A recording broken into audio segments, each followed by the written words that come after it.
Hi friends, this is Bani and welcome to my channel.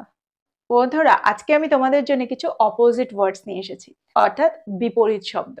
দেখো, এই ওয়ার্ডগুলোর মধ্যে দিয়ে তোমরা কিছু নতুন শব্দ শিখতে পারবে, তোমরা কিছু ইংরেজির নতুন ওয়ার্ডস শিখতে পারবে, আর যেগুলোকে তোমাদের প্রতিদিনের কনভারসেশনে ব্যবহার করতে পারবে।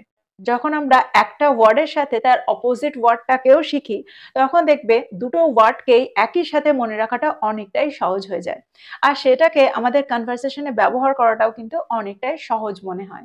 আমাদের কিছু ওয়ার্ডসকে শুধু মুখস্থ করলেই কিন্তু হবে না, আমাদেরকে জানতে হবে যে সেই ওয়ার্ডসগুলোকে আমরা সেন্টেন্সে ঠিক কি করে ব্যবহার করতে পারি। দেখো, আমরা যদি কোনো ওয়ার্ডকে সেন্টেন্সে সাজাতে না পারি, তাহলে আমরা সেই ওয়ার্ডটাকে কনভারসেশনে ব্যবহার কি করে করব। তো আজকের এই ভিডিওতে তোমরা কিছু ওয়ার্ড শিখবে, আর তার সাথে সাথে তার অপোজিট ওয়ার্ডটাও শিখবে, আর এটাও জানতে পারবে যে ওয়ার্ডগুলোকে আমরা সেন্টেন্সে ঠিক কি করে ব্যবহার করি। তো আজকের ভিডিওটা অনেকটাই ফ্রুটফুল হতে চলেছে। ভিডিওটাতে একদম শেষ পর্যন্ত থাকো, আর প্রত্যেকটা ওয়ার্ডকে দেখো আমরা সেন্টেন্সে কি করে ব্যবহার করছি, আর তার সাথে সাথে তার অপোজিট ওয়ার্ডটাও শিখে নাও। প্রথম ওয়ার্ডটা হলো altruistic। altruistic দ্যাট মিন্স পরোপকারী, যারা সবসময় অন্যের উপকার করে থাকে।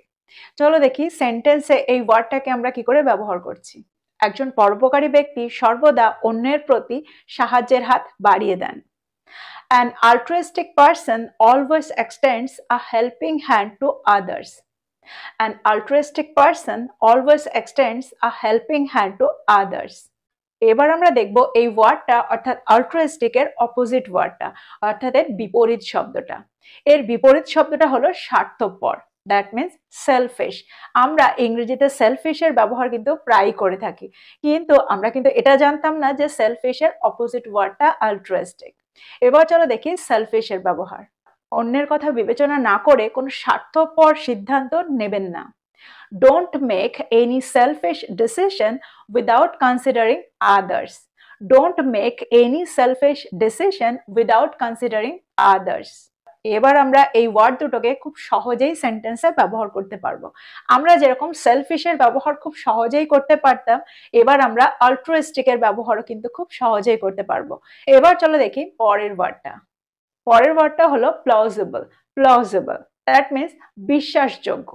চলো দেখি সেন্টেন্সে এটাকে আমরা কি করে ব্যবহার করছি। সে তার অনুপস্থিতির জন্য একটা বিশ্বাসযোগ্য কারণ দিয়েছিল। He provided a plausible reason for his absence. He provided a plausible reason for his absence. এবার চলো দেখি এই ওয়ার্ডটার বিপরীত শব্দটা। দেখো, প্লজিবল এর অর্থ হলো বিশ্বাসযোগ্য, আর তার অপোজিট ওয়ার্ডটা হবে অবিশ্বাস্য। তো অবিশ্বাস্যকে আমরা ইংরেজিতে কি বলবো? আমরা বলবো ইমপ্লজিবল। ইমপ্লজিবল।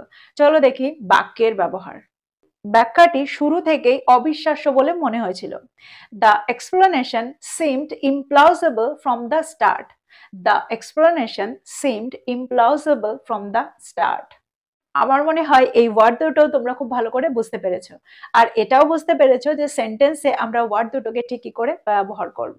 এবার চলো দেখি পরেরটা। পরেরটা হলো ভ্যাকান্ট। ভ্যাকান্ট দ্যাট মিন্স খালি। Let's see an example with this word. অ্যাপার্টমেন্টটি কয়েক মাস ধরে খালি ছিল। The apartment stayed vacant for several months. The apartment stayed vacant for several months. এবার আমরা দেখব এই ওয়ার্ডটার বিপরীত শব্দটা। এর বিপরীত শব্দটা হলো অকুপাইড। দ্যাট মিন্স অধিকৃত বা কবলিত, বা যেটাকে আমরা বলি দখলি, যা দখল হয়ে গেছে। চলো দেখি সেন্টেন্স এই ওয়ার্ডটার ব্যবহার। বিশ্রামাগারটি দখল হয়ে গেছে, সুতরাং আপনাকে বাইরে অপেক্ষা করতে হবে। The restroom is occupied, so you have to wait outside. The restroom is occupied, so you have to wait outside. তো তোমরা বুঝতে পারলে এই ওয়ার্ডটাকে আমরা কি করে ব্যবহার করছি, আর তার বিপরীত শব্দটাকেও আমরা কি করে ব্যবহার করছি। এবার চলো দেখি পরের দুটো বিপরীত শব্দ। পরের ওয়ার্ডটা হলো ট্রান্সপারেন্ট। ট্রান্সপারেন্ট দ্যাট মিন্স স্বচ্ছ। এবার আমরা দেখব এই ওয়ার্ডটাকে আমরা সেন্টেন্সে কি করে ব্যবহার করছি। নদীটা এতটাই স্বচ্ছ যে আমি মাছের সাঁতার কাটা দেখতে পাচ্ছি। The river is so transparent that I can see fish swimming. The river is so transparent that I can see fish swimming. আর এই ওয়ার্ডটার অপোজিট ওয়ার্ডটা হলো opaque. Opaque. That means অস্বচ্ছ। তার সিদ্ধান্তের কারণটা সকলের কাছে অস্বচ্ছ থেকে গিয়েছিল বা রয়ে গিয়েছিল। The reason for his decision remained opaque to everyone. The reason for his decision remained opaque to everyone. তো এই ওয়ার্ড দুটো কিন্তু খুব সহজ ছিল। ট্রান্সপারেন্ট, যার অর্থ হলো স্বচ্ছ, আর ওপেক, যার অর্থ হলো অস্বচ্ছ। তো এই ওয়ার্ড দুটোকে আমরা এখন সহজেই সেন্টেন্সে ব্যবহার করতে পারি। এবার চলো দেখি পরেরটা। পরের ওয়ার্ডটা হলো ইনক্লুড। ইনক্লুড অর্থাৎ অন্তর্ভুক্ত।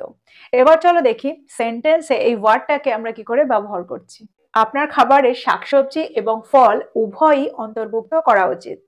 You should include both vegetables and fruits in your meal. You should include both vegetables and fruits in your meal. এবার আমরা দেখব include এর অপোজিট ওয়ার্ডটা, অর্থাৎ এর বিপরীত শব্দটা। এর বিপরীত শব্দটা হলো exclude. Exclude, that means বাদ দেওয়া। আমি কয়েকজনকে মিটিং থেকে বাদ দিয়েছি। I have excluded some people from the meeting. I have excluded some people from the meeting.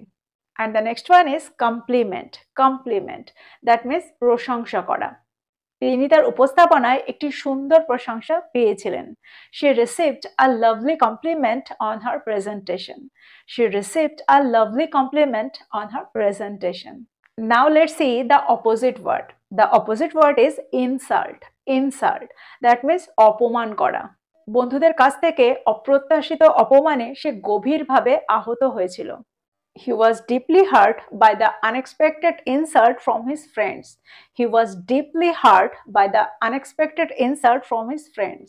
So compliment, that means প্রশংসা করা, আর insult এর অর্থ হলো অপমান করা। আশা করি এই ওয়ার্ড দুটোকে তোমরা খুব সহজেই এবার সেন্টেন্সে ব্যবহার করতে পারবে। এবার চলো দেখি পরেরটা। পরের ওয়ার্ডটা হলো ফরওয়ার্ড, দ্যাট মিন্স সামনের দিকে এগিয়ে যাওয়া। ফর এক্সাম্পল, আমাদের একসাথে সামনের দিকে এগিয়ে যাওয়া দরকার। We need to move forward together. We need to move forward together.